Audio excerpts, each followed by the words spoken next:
Imagine a storm raging inside you, a relentless churn of worry that tightens your chest, clouds your mind, and steals your sleep. That's anxiety, an invisible thief that slips into your life, whispering doubts, magnifying fears, and holding you back from who you could be. In today's fast-paced world, where social media flaunts unattainable perfection, work never stops, and uncertainty lurks everywhere, anxiety isn't just a passing feeling. It's a silent force wrecking lives. But what if you could break free? What if ancient wisdom and modern psychology held the key to taming this storm? In this video, we'll uncover why anxiety is destroying you and how Stoicism can save you, guided by Epictetus, a philosopher who rose from slavery to find true freedom, and Carl Jung, a visionary who mapped the depths of the human soul. By the end, you'll have practical tools to conquer your fears, reclaim your peace, and build a life of unshakable strength. This isn't just a video, it's a turning point. Let's dive in. Let's face it, anxiety is a thief. It doesn't just stress you out, it steals your joy, your clarity, and your potential. It starts small, a nagging worry about a work deadline, a fear of saying the wrong thing at a social event, or an endless loop of what-ifs about tomorrow. Before you know it, you're trapped in a cycle of overthinking, questioning every choice and dodging opportunities that could change your life. Anxiety isn't just a bad day. It reshapes how you see the world, turning possibilities into threats and confidence into doubt. It's why you lie awake at night, heart racing, replaying conversations or dreading what's next. Over time, it wears you down, straining relationships, sapping energy, and even harming your health. Think headaches, insomnia, or that constant knot in your stomach. Why does anxiety feel so overwhelming? Your brain is wired to protect you. Thousands of years ago, our ancestors needed to spot dangers, wild animals, rival tribes, harsh winters. That same wiring centered in the amygdala, your brain's fear hub, now reacts to modern stressors. A sharp email from a colleague, a negative comment online, or the pressure to keep up in a hyper-competitive world. When anxiety kicks in, your body shifts into fight-or-flight mode, heart pounding, palms sweating. But when there's no real threat to escape, that energy festers, fueling a spiral of negative thoughts. You imagine worst-case scenarios, obsess over others' opinions, and avoid risks that could lead to growth. Left unchecked, anxiety becomes a prison, locking you in a life half-lived, full of regret. Picture Sarah, a 28-year-old marketing manager. She's driven, talented, but anxiety is her constant shadow. Every work email sparks panic. What if I'm not good enough? What if I lose my job? She skips networking events, terrified of judgment, and spends nights scrolling social media, comparing herself to curated lives, perfect careers, flawless vacations, ideal bodies. Her friends feel pushed away by her endless worry, and her health is suffering, sleepless nights, tension headaches, a racing pulse. Sarah's story resonates in today's society, where the pressure to succeed, amplified by social media's highlight reels, makes anxiety a widespread struggle. Anxiety isn't just personal, it's woven into the fabric of the modern world. We live in a culture that glorifies busyness, where working non-stop is a badge of honor. But this comes at a cost. Social media bombards us with images of perfection, making us feel inadequate. Add financial pressures, rising costs, job uncertainty, and a constant stream of negative news, and anxiety becomes a default state. You see threats everywhere, avoid opportunities, and let fear steer your choices. The result? A life weighed down by what-ifs, where dreams stay out of reach, but there's a way out. Two brilliant minds, Epictetus and Carl Jung, offer a path to freedom. Epictetus, born around 50 AD in Hierapolis, was a slave in ancient Rome, enduring cruelty that left him lame. His master, in a fit of rage, twisted his leg until it broke. Epictetus stayed calm, saying, "If you keep going, you'll break it." When it snapped, he simply said, "I told you so." This wasn't weakness, it was mastery. Freed from slavery, he became a leading Stoic philosopher, teaching that true freedom lies in the mind. In his Enchiridion and Discourses, he said, "It's not things that disturb us, but our judgments about them." Anxiety, Epictetus argued, comes from clinging to what we can't control, others' actions, external events, or uncertain futures. Stoicism, as Epictetus shaped it, splits the world into two: what you control, your thoughts, actions, and attitudes, and what you don't, fate, others' opinions, outcomes. Anxiety thrives when you blur this line, obsessing over things like whether you'll get a promotion or what a friend thinks of you. Epictetus urged, "There is only one way to happiness. Cease worrying about things beyond your will." By focusing on your sphere of choice, you dismantle anxiety's grip. For example, if you're nervous about a presentation, don't fixate on the audience's reaction. Instead, prepare your material thoroughly. This shift turns you from a victim into a master of your mind. Epictetus lived this truth. As a slave, he had no control over his body or freedom, yet he found peace by mastering his thoughts. After gaining freedom, he taught in Rome, drawing crowds from senators to commoners. When Emperor Domitian exiled him, Epictetus didn't complain. He moved to Greece and kept teaching. He practiced daily exercises, imagining hardships, poverty, betrayal, death, and accepting them calmly. This premeditation of evils prepared him for life's blows. In today's world, where anxiety stems from work pressure or social comparison, Epictetus's wisdom is a beacon. Now let's turn to Carl Jung, the Swiss psychologist born in 1875, who reshaped how we understand the mind. Jung believed anxiety often springs from the unconscious, that vast, hidden realm of repressed thoughts, instincts, and archetypes. In Psychology of the Unconscious, he wrote, "Until you make the unconscious conscious, it will direct your life and you will call it fate." For Jung, anxiety isn't just a reaction to stress. It's a signal from your psyche, urging you to face what's buried. Jung's concept of the shadow is key. The shadow is the parts of yourself you reject: anger, fear, shame, or desires you deem unacceptable. When you suppress them, they manifest as anxiety.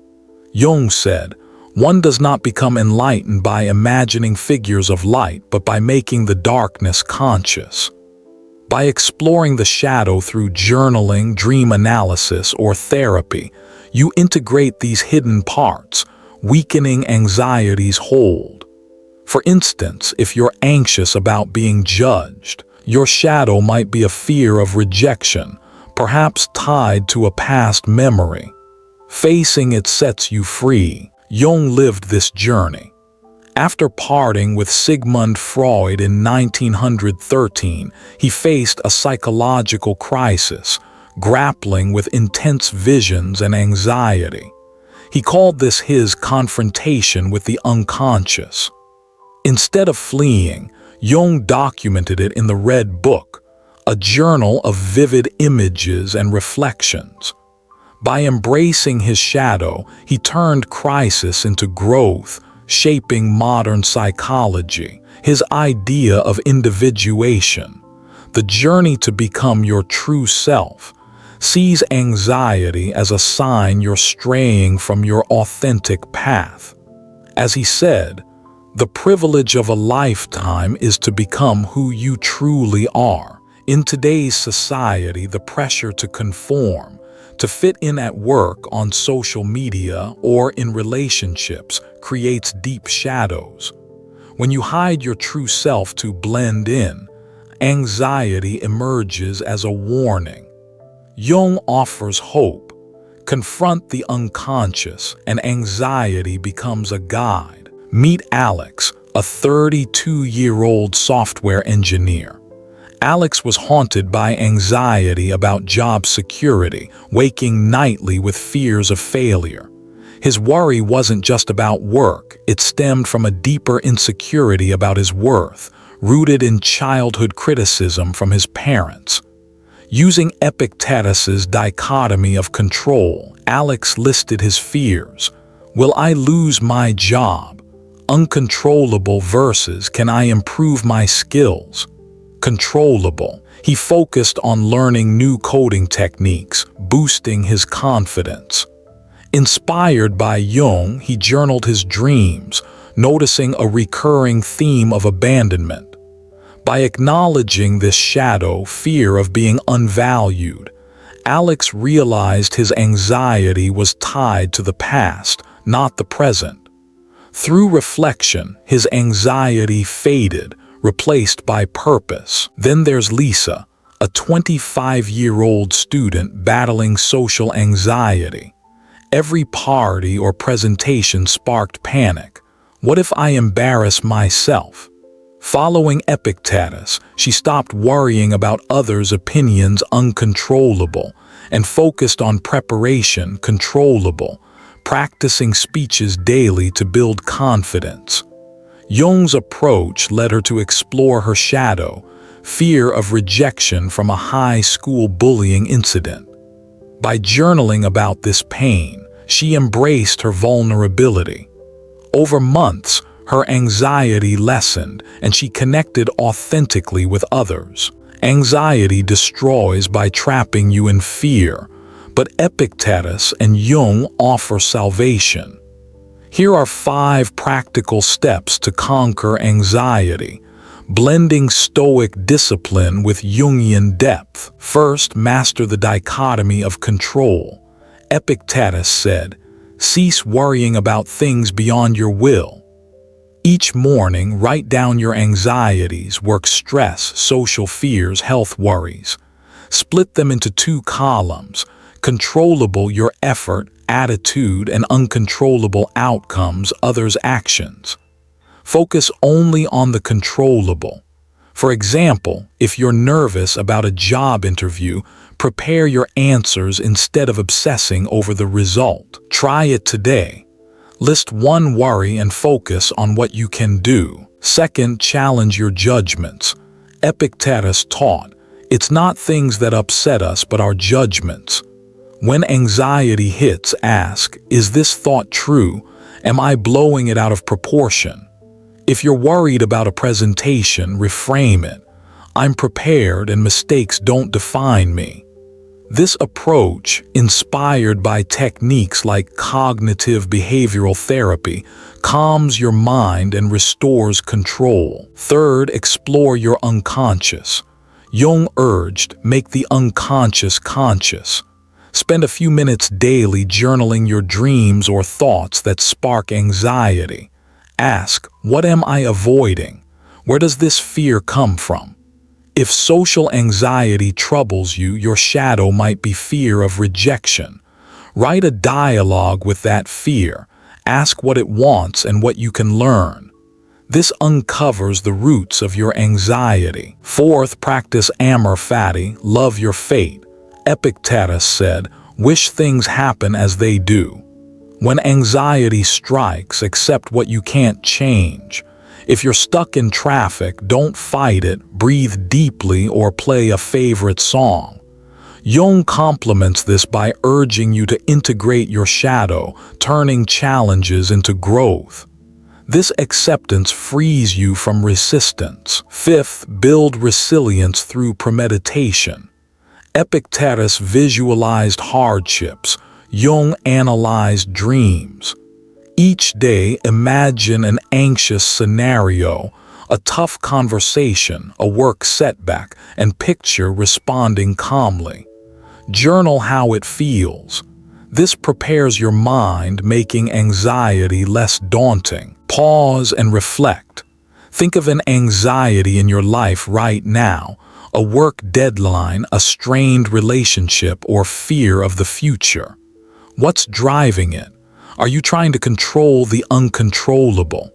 Imagine using Epictetus's focus on control or Jung's shadow work. How would it feel to let go of that worry? Hold that vision. That's the freedom you're chasing. Anxiety isn't just personal, it's part of the modern world. The pressure to succeed, the comparison trap of social media, and the constant flood of negative news make anxiety a shared struggle.